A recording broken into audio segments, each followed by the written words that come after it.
오늘 우리는 신명기 6장의 본문 말씀을 읽었습니다. 신명기는 다시 반복하다라는 의미입니다. 이스라엘 백성들이 애굽을 탈출한 지 40년이 되었습니다. 이제 가나안 땅을 눈앞에 두고 있습니다. 가나안 땅을 눈앞에 두고 모세가 출애굽 2세대들을 모아놓고 40년이 지나가는 동안 20살 이상의 출애굽한 모든 성인들은 다 광야에서 죽었습니다. 그리고 출애굽 2세대들이 가나안 땅에 들어가기에 앞서서 모세가 4번에 걸쳐서 고별 설교를 합니다. 그러니까 신명기는 모세가 가나안 땅을 눈앞에 두고 4번의 고별 설교를 하고 그리고 호르산에 올라가 모세는 죽습니다. 4번의 고별 설교 중 오늘 본문은 2번째 설교입니다. 오늘 본문에 보면 이제 조만간 요단강을 건너 가나안 땅에 정착해 들어갔을 때 하나님께서 그 땅에 있는 모든 이제 성읍과 집과 재산과 그리고 곡식과 과일과 우물을 주시겠다는 약속입니다. 어쩌면 우리는 하나님이 뭔가를 주겠다는 그 말씀을 너무 은혜 받아서 감사합니다. 약탈물을 나눠 갖게 해 주겠다는 것이 말씀의 핵심이 아니라 사실 하나님께서 너희들이 축복받았을 때 야훼 하나님을 멸시하지 말고 망령되이 일컫지 말라는 경고를 하고 있는 것입니다. 그러니까 오늘 말씀은 축복인가 아니면 경고인가? 본문을 통해서 저와 여러분들이 한번 생각해 보아야 될 줄 믿습니다. 분명히 본문은 경고입니다. 출애굽 2세대들은 이제 앞으로 아브라함과 그 약속했던 그 약속의 말씀대로 그들은 가나안 땅을 점령해서 들어가 그곳에서 정착하게 될 것입니다. 모세가 약속했던 그 말씀을 그들은 문자적으로 성취하게 될 것입니다. 그런데 이 여호수아 24장에 보면 모세가 오늘 우리가 읽은 본문에서 고별 설교했던 설교와 똑같은 그 메시지를 가나안 땅에 정착했던 2세대들을 모아놓고 여호수아가 또다시 고별 설교를 합니다. 우리 한번 여호수아의 고별 설교 내용을 읽어볼까요? 여호수아 24장 11절부터 14절입니다. 다 같이 한번 읽겠습니다. 너희가 요단을 건너 여리고에 이른즉 여리고 주민들 곧 아모리 족속과 브리스 족속과 가나안 족속과 헷 족속과 기르가스 족속과 히 족속과 여부소 족속이 너희와 싸우기로 내가 그들을 너희 손에 넘겨 주었으며 내가 왕벌을 너희 앞에 보내어 그 아모리 족속의 2왕을 너희 앞에서 쫓아내게 하셨나니 너희의 칼이나 너희의 활로서 이렇게 한 것이 아니며 내가 또 너희가 수고하지 아니한 땅과 너희가 건설하지 아니한 성읍을 너희에게 주었더니 너희가 그 가운데서 거주하며 너희는 또 너희가 심지 아니한 포도원과 감람나무의 열매를 먹는다 하였느니라. 그러므로 이제는 여호와를 경외하며 온전함과 진실함으로 그를 섬기라. 너희의 조상들이 강접족과 애굽 땅에서 섬기던 신들을 치워버리고 여호와만 섬기라. 여호수아가 이렇게 이제 이야기하면서 뭐라고 이제 이야기하느냐? 너희들이 지금 선택하라. 너희들의 선택과 별개로 나와 내 가족은 오직 여호와만 섬기겠다고 이제 이야기합니다.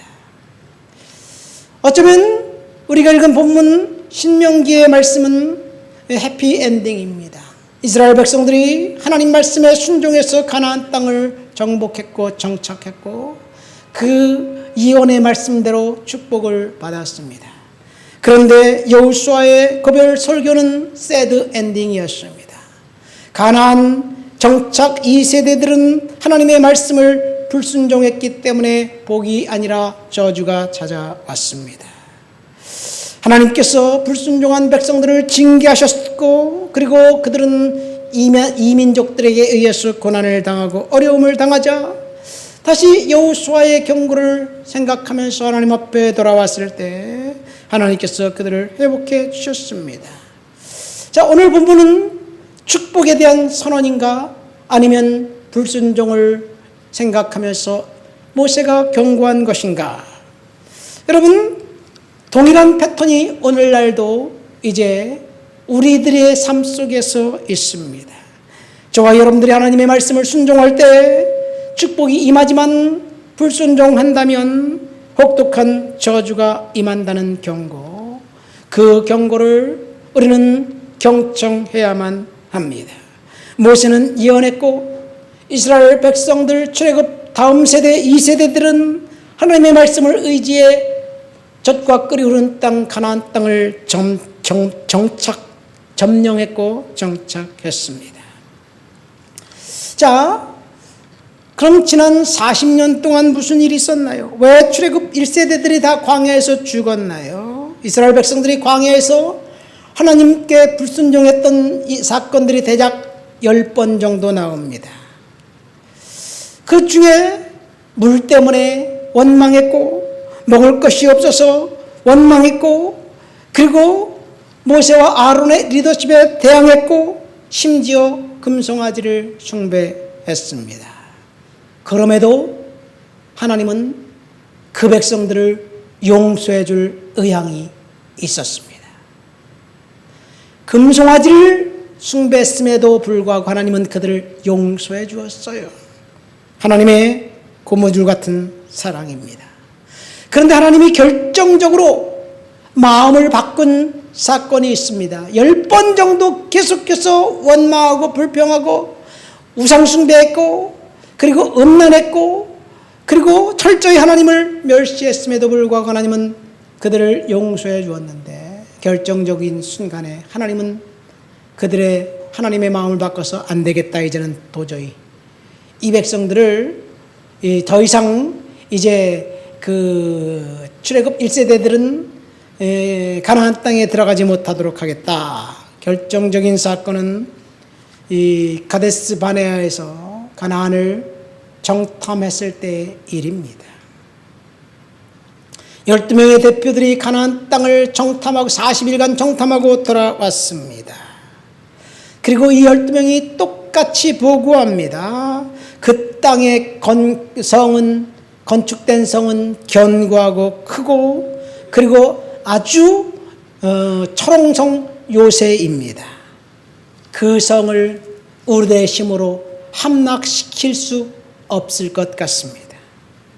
그 땅은 기름지고 그곳에서 생산되는 농산물은 과일들은 크고 탐스럽습니다. 그 땅은 과연 젖과 꿀이 흐르는 땅입니다. 그리고 그 땅에 살고 있는 사람들은 네피림의 후손 아낙자손 거인들이 많이 살고 있습니다. 그렇게 그 땅을 정탐하고 난 다음에 보고한 내용은 똑같습니다. 12명 모두가 공통적으로 이렇게 보고했는데 문제는 그 다음입니다. 팩트를 열거하고 난 다음에 10명은 그 사실 때문에 거기서 절망을 보았습니다. 그 땅은 철옹성처럼 견고하고 우리는 메뚜기같이 연약합니다. 초라합니다. 우리는 그 땅을 결코 점령할 수 없습니다. 그들은 우리보다 강합니다. 그리고 덧입혀서 우리가 그 땅을 점령할 수 없을 것 같으니까 차라리 한 장관을 세워서 우리 애굽으로 다시 돌아갑시다. 이렇게 이야기하니까 갑자기 그들의 말을 들은 백성들이 술렁거리기 시작했습니다. 이들의 악평은 온 백성들에게 절망을 가져다 주게 만들었고 두려움에 휩싸이게 만들었습니다. 험악한 분위기가 연출될 때 여호수아와 갈렙이 사람들을 진정시키면서 이야기합니다. 맞습니다. 그 성은 요새입니다. 그 성은 견고합니다. 그러나 우리가 그 땅에 들어가 본즉 그 사람들의 눈에는 두려움이 가득 차 있었습니다. 그 땅은 우리가 점령할 수 없는 것이 아니라 하나님이 우리에게 주셨기 때문에 우리는 하나님의 말씀을 거역하지 말아야 합니다. 그들은 우리의 밥이다. 그들의 보호자는 떠났다. 우리에게는 하나님이 함께 계시지 않느냐. 두려워하지 말고 올라가서 그 땅을 점령하자. 여러분, 똑같은 사실을 가지고 사람들의 해석이 각각 달랐습니다. 오늘날도 마찬가지예요.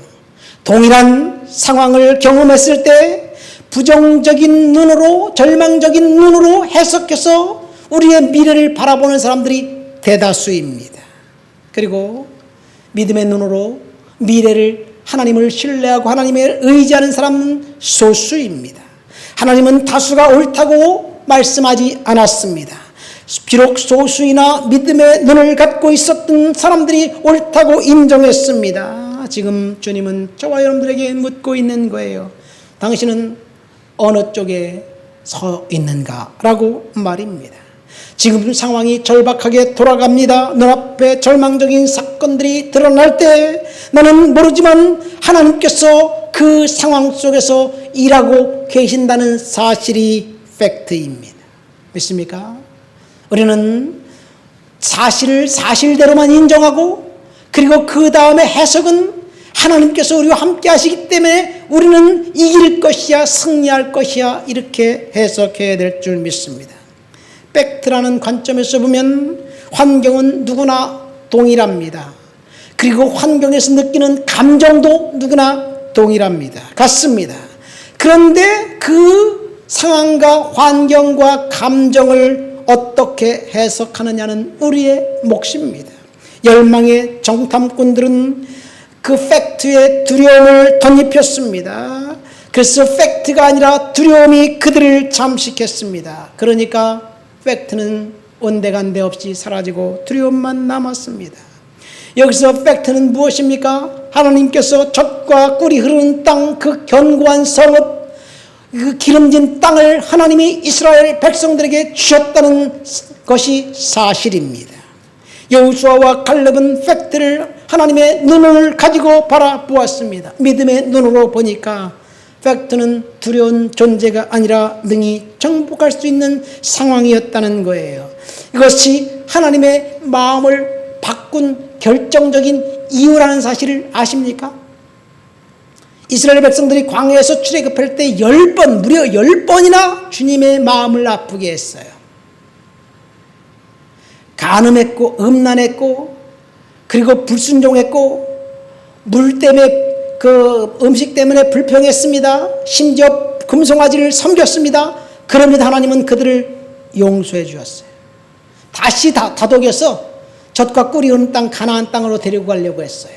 그런데 하나님은 두려움에 사로잡혀 절망에 사로잡혀 하나님을 거부하고 그리고 애굽으로 돌아가자고 백성들이 말했을 때 그렇게 사람들과 선동했을 때 하나님이 마음을 바꾸기로 작정하셨습니다. 마치 다윗과의 언약을 하나님이 계속해서 지키다가 므낫세라는 악한 왕이 우상숭배에 그전에도 우상숭배에 쩔어 있었어요. 인신제사에 그전에도 쩔어 있었습니다. 므낫세가 악에 악을 더하자 하나님은 다윗과의 언약을 포기한 것처럼 아브라함과의 언약을 포기하고 이스라엘 출애굽 1세대들은 다 광야에서 뼈를 묻고 죽었습니다. 그런데 가데스 바네아의 사건이 언제 일어났느냐? 불과 출애굽한 지 2년 만에 2년이 채 안 돼서 일어났어요. 2년 만에 가나안 땅을 들어갈 수도 있었는데 불평과 원망과 두려움 때문에 들어가지 못하고 38년을 유리방황하면서 다 죽었습니다. 이것은 선택의 문제입니다. 하나님을 따를 것인가, 내 감정과 내 생각과 내 지식을 따를 것인가. 인간의 과학과 세상 돌아가는 시류에 편승하는 것이 지혜로운 것 같지만 결국은 멸망과 패망의 길이라는 사실을 저와 여러분들에게 알려줍니다. 그래서 하나님을 의지하지 않고 사람을 의지하는 것이 축복이 아니라 저주받는 길이라는 이야기예요. 모세가 예언한 지 40년이 지났습니다. 이제 가나안 정착 2세대들을 모아놓고 여호수아가 똑같은 설교를 했는데, 모세가 출애굽 2세대들을 가나안 땅 눈앞에 두고 설교했을 때 그들은 완전히 순종했습니다. 그리고 하나님을 의지했습니다. 그리고 믿음으로 여리고 요단강을 건넜습니다. 요단강을 건너는 그때는 요단강 물이 철철 넘쳐서 저 우기에 너무나도 물이 철철 넘쳐서 언덕까지 차오르는데, 하나님은 이 제사장들을 향해서 이제 요단강물로 법궤를 메고 들어가라. 그러니까 들어갈 때 철철 물이 흐르는 요단강물이 철철 넘쳐서 가득가득 차 있을 때 넘실대며 흐르는 그 강물 속으로 믿음을 갖고 들어갔을 때 기적이 일어났습니다. 이스라엘 백성들 출애굽한 2세대들은 순종했고 모세가 언약한 이 약속대로 축복을 받았습니다. 그런데 여호수아의 고별 설교는 사람들이 불순종했고 결국 이민족의 압제의 고통과 희망을 잃어버린 그런 처절한 저주가 그들에게 찾아왔습니다. 이것을 신학자들은 사사기 사이클이라고 합니다. 지금도 이 사사기 사이클은 작동 중입니다. 우리가 하나님 앞에 말씀을 의지해서 환경을 바라보지 않고 순종할 때 저와 여러분들은 오늘 모세가 약속한 그 축복의 언약이 성취될 것이지만, 우리가 하나님의 말씀을 거부하면 그 다음은 하나님께서 저주한다는 이야기입니다. 그래서 오늘 말씀의 제목은 축복인가 경고인가, 우리의 믿음을 점검하라는 이야기입니다. 다 같이 하나님께서 모세를 통해서 주신 말씀 10절과 11절 말씀을 읽어볼까요? 본문 10절과 11절을 읽겠습니다. 내 하나님 여호와께서 내 조상 아브라함과 이삭과 야곱을 향하여 내게 주리라 맹세하신 땅으로 너를 들어가게 하시고, 내가 건축하지 아니한 크고 아름다운 성읍을 얻게 하시며, 내가 채우지 아니한 아름다운 물건이 가득한 집을 얻게 하시며, 내가 파지 아니한 우물을 차지하게 하시며, 내가 심지 아니한 포도원과 감람나무를 차지하게 하사 너를 배불리 먹게 하실 때. 여러분, 이 말씀은 읽으면서 성도들은 첫 번째 아브라함과 이삭과 야곱에게 하나님이 언약하셨다는 그 언약 패스, 그 다음에 내가 건축하지 않은 아름다운 집 성읍을 얻게 할 것이다, 내가 채우지 않은 아름다운 물건이 가득한 집을 얻게 하실 것이다, 축복 축복 축복 축복 말씀만 생각하면서 아멘 아멘 아멘 합니다. 사실은 이 여기에 나와 있는 축복은 두 가지의, 첫 번째 하나님이 그 축복을 주시기로 아브라함을 통해서 약속했다, 언약했다는 이야기예요.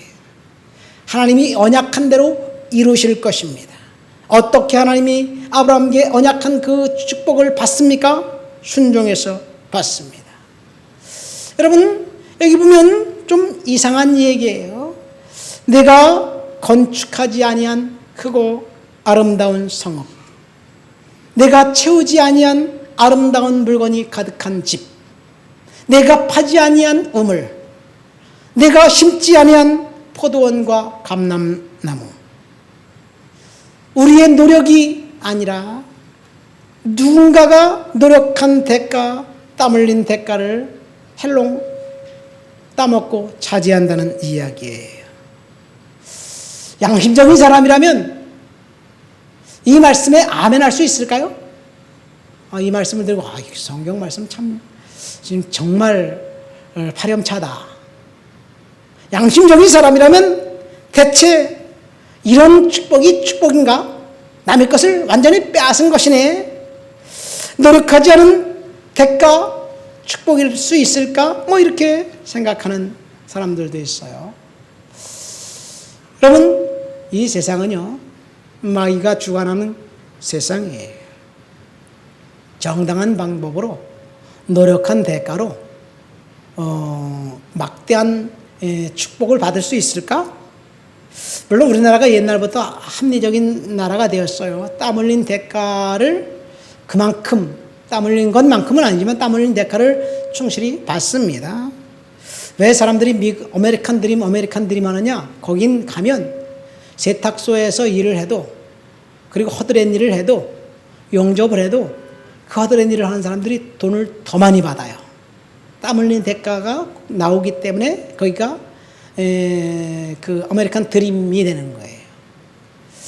근데 우리나라도 지금 살만한 나라가 되어서 땀 흘린 대가를 받습니다. 그런데 제가 어제 설교를 준비하면서 우리가 살고 있는 마곡동, 제가 살고 있는 아파트, 우리는 임대 아파트지만 그 59평방제곱미터, 평방미터 한번 서칭해 봤어요.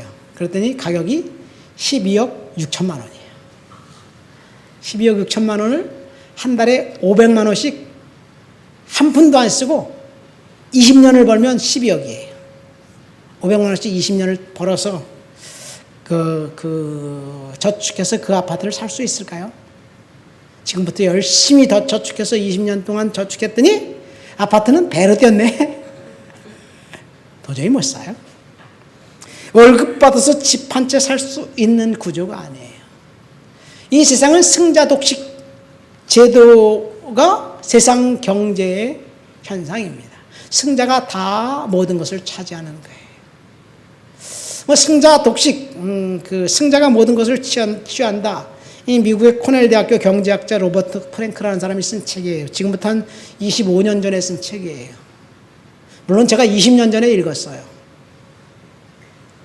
그 책에 보면요, 승자가 독식한다는 얘기예요.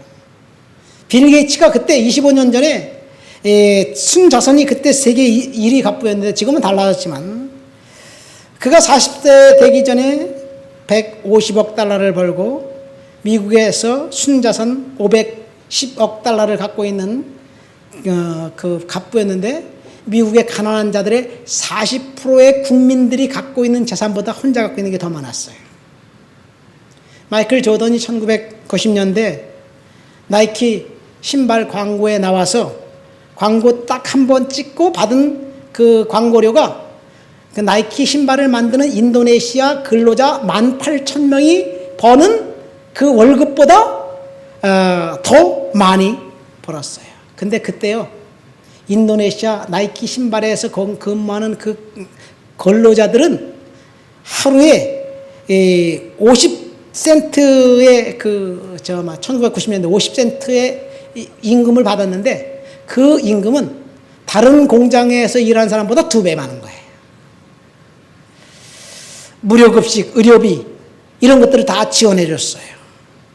그런데 그 사람들보다 18,000명이 버는 것보다 더 많이 버는 거예요. 그러니까 우리가 땀 흘려 일하면 먹고 살 수 있을 정도로 입에 풀칠할 정도는 벌지만, 사실은 하나님께서 오늘 말씀하신 축복은 받을 수가 없어요. 그리고 점점 더 승자 독식은 견고해져 갑니다.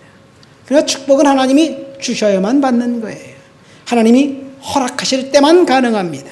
이 세상의 모든 물건과 영권이 하나님 손에 달려있기 때문에 그렇습니다. 오늘 10절, 11절 말씀에 보니까 누군가가 열심히 돈을 모아고 집을 건축해 놓고 물건을 생산해 놓고 그 일에 전혀 기여하지 않은 사람들에게 이윤이 고스란히 들어가고 넘어가게 된다는 사실, 그것이 이 세상의 구조예요. 제가 이 설교를 준비하면서 신문 기사를 봤는데, 벌써 그것도 20년 전 얘기예요. 중국의 왕진야오라는 사람이 있어요. 자기 이름을 따라서 항공회사를 만들고 유제품 회사를 만들고 왕진야오 그룹을 만든 입지전적의 인물이에요. 그가 젊은 나이에 40세에 그룹 중국의 20대 갑부 반열에 오른 그 사람이 어느 날 갑자기 이 대장암으로 죽었어요. 열심히 일하다가 그만 막대한 재산을 물고 놓고 죽었어요. 근데 그에게 결혼한 아내가 있었고 자식이 없었어요. 그리고 그의 재산은 세금 모든 거 다 떼고 난 다음에 그 아내에게 돌아갔어요. 아내가 아직 젊은데 재혼해야 되잖아요. 근데 재혼한 당사자가 자기 남편의 운전기사였어요. 운전기사하고 결혼하고 한 다음에 운전기사가 갑자기 막대한 돈을 갖고 있는 미망인과 결혼하고 그 돈이 다 자기 거가 됐잖아요. 그래서 그 운전기사가 이렇게 고백을 했어요. 내가 옛날에는 우리 회장님을 위해서 열심히 일한 것 같았는데 지금 알고 보니 회장님이 나를 위해서 일하셨네요. 이것이 세상의 법칙입니다. 여러분, 열심히 일하는 것도 중요하고 많이 돈을 버는 것도 중요합니다. 그렇지만 더 소중한 것은 하나님이 저와 여러분들과 함께 할 때 그것이 진짜 축복이라는 사실을 믿으시기를 예수님의 이름으로 축원드립니다. 여러분, 이런 축복을 받았을 때 하나님이 이 백성들에게 모세를 통해서 뭐라고 경고합니까? 12절부터 14절 말씀을 한번 읽어볼까요? 보면 12절부터 14절을 읽겠습니다. 너는 조심하여 너를 애굽 땅 종되었던 집에서 인도해 내신 여호와를 잊지 말고 네 하나님 여호와를 경외하며 그를 섬기며 그의 이름으로 맹세할 것이니라. 너희는 다른 신들 곧 사면에 있는 백성의 신들을 따르지 말라. 여기 보면 10절과 11절에 이스라엘 백성들에게 약속하신 축복을 주겠다고 이야기하면서 경고하기를 뭐라고 경고하느냐? 하나님 여호와를 경외하고 그를 섬겨라. 여호와를 잊지 말아라. 다른 신들 그들을 따르지 말라고 경고합니다. 여러분, 이것은 하나님이 저와 여러분들에게 축복해 주시겠다는 말씀임과 동시에 경고입니다. 우리는 우리의 믿음을 점검해 봐야 될 줄 믿습니다. 하나님이 출애굽한 이스라엘 백성들에게 젖과 꿀이 흐르는 땅 가나안 땅의 축복을 왜 주셨느냐? 아브라함과 이삭과 야곱과 언약 때문에 주셨습니다. 이스라엘 백성들은 언약 공동체입니다.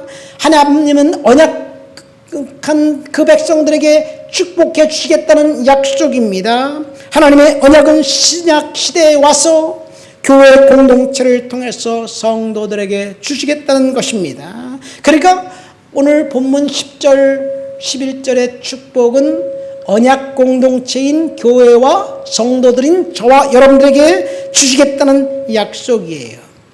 하나님은 육체적인 아브라함의 자손이 아니라 영적인 아브라함의 자손들, 예수 그리스도를 믿음으로 구원받은 저와 여러분들에게 오늘 신명기의 여호수아 모세를 통해서 이스라엘 백성들에게 약속한 그 언약 축복을 하나님이 반드시 주시겠다는 약속입니다.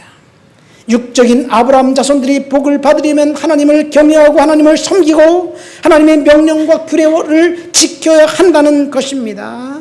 그리고 영적인 아브라함의 자녀인 저와 여러분들 역시 하나님의 말씀을 반드시 순종할 때, 지킬 때 하나님께서 약속한 축복을 주신다는 이야기입니다. 여기서 언약이라는 입장에서 한번 생각해 볼까요?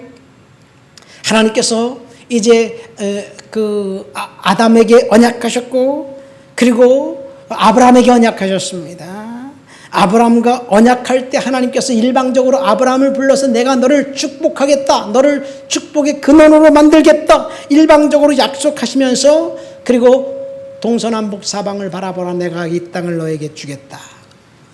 이 아브라함에게 하나님이 언약할 때 아브라함이 뭔가 기여한 것이 있어서 언약한 것이 아니에요.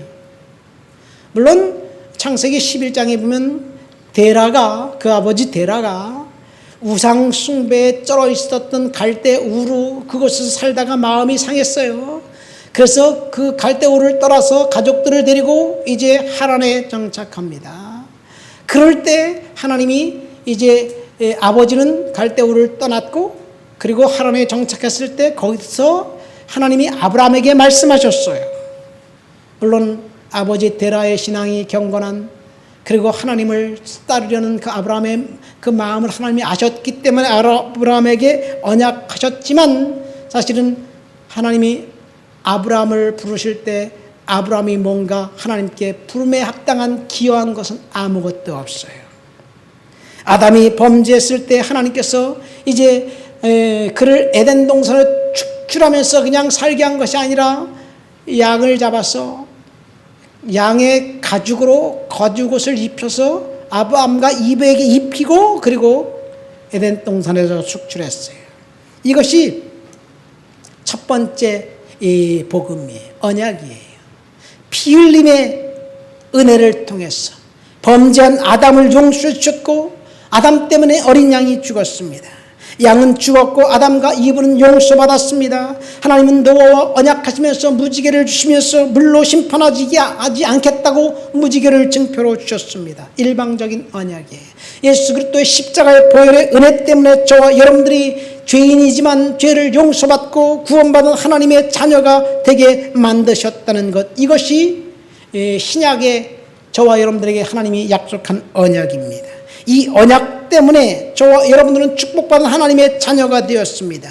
예수 그리스도의 보혈의 공로 때문에 저와 여러분들은 축복받고 하나님의 은혜 때문에 저와 여러분들이 구원받았습니다. 그리고 구원받은 백성들에게 오늘 아브라함을 통해서 하신 신명기의 축복의 언약을 우리들에게 주실 줄 믿습니다.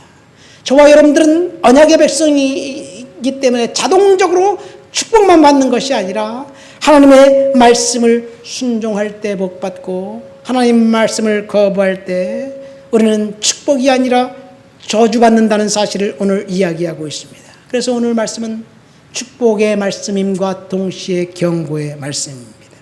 우리의 믿음을 점검해 봐야 될 줄 믿습니다. 다시 본문으로 돌아가 볼까요? 하나님이 뭐라고 경고합니까? 16절부터 19절입니다. 한번 다 같이 읽겠습니다. 본문 16절부터 19절. 너희가 마사에서 시험한 것 같이 너희 하나님 여호와를 시험하지 말고 너희 하나님 여호와께서 너희에게 명하신 명령과 증거와 규례를 삼가 지키며 여호와 보시기에 정직하게 선량한 일을 행하라. 그리하면 내가 복을 받고 그 땅에 들어가서 여호와께서 내 모든 대적을 내 앞에서 쫓아내시겠다고 내 조상들에게 맹세하신 아름다운 땅을 차지하리라. 여호와의 말씀과 같으니라. 여러분, 하나님이 주신 축복의 조건은 하나님을 시험하지 말라. 하나님의 말씀, 명령과 증거와 규례를 지켜라. 그리고 셋째, 하나님 보시기에 정직하고 선량한 일을 행하라. 그러면서 하나님은 질투하는 하나님이라고 이야기합니다. 축복의 조건은 말씀을 지키는 거예요. 하나님 앞에 이제 하나님을 시험하지 않는 것입니다. 여러분, 이렇게 하기가 쉽나요? 어렵나요? 말씀을 지키기가 쉽나요? 어렵나요? 쉬운 것 같아요. 그러나 이 가데스 바네에서 40명의 그 40일 동안 12명의 정탐꾼이 가나안을 정탐하고 돌아왔을 때 그들은 상황을 보면서 두려움에 벌벌 떨면서 하나님을 원망했습니다. 믿음의 눈을 갖고 있지 않았습니다. 여러분, 우리가 말씀 따라 산다고 고백은 하지만 우리의 상황과 환경이 우리를 절망하게 만들고 낙심하게 만드는 그 상황 속에 있을 때 과연 하나님의 말씀을 얼마나 붙들고 살아가느냐, 이것은 각각 사람들마다 다릅니다. 상황이 그렇지 못할 때 절망이 오는 것은 자동입니다.